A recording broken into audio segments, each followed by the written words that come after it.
वेद बातमीचा, लढा सत्याचा, निर्भीड पत्रकारितेचा, राजकारणातील महत्त्वाच्या बातम्यांच्या अपडेटसाठी आजच आपल्या YouTube चॅनेलला क्लिक करा आणि रोज अपडेट मिळवण्यासाठी चॅनेल सबस्क्राइब करा. श्रीरामपूरमध्ये राष्ट्रीय समाज पक्षाची ताकद, अमोल साबणे म्हणाले.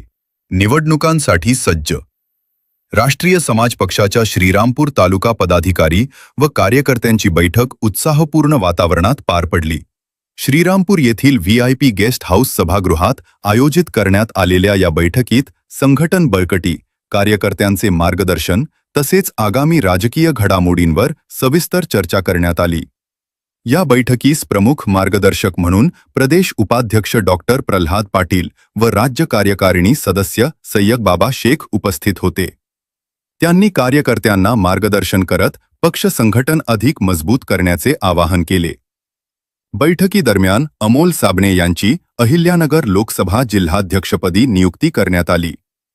तसेच संदीप विश्वंभर, बाळासाहेब ढाकणे, गणेश सोनवणे, शकील पठाण, विनोद शिरसाठ, आनंद म्हसे, गिरीश पाटोळे, मनोज शिकरे, तुषार महिरे, सनी मेमन, शिवाजी शिंदे आणि राहुल हिवारे यांनाही विविध पदांवर जबाबदाऱ्या देण्यात आल्या. यावेळी बोलताना अमोल साबणे यांनी पक्षाने दिलेल्या जबाबदारीबद्दल आभार व्यक्त केले. वेद बातमीचासाठी राजेंद्र उंडे.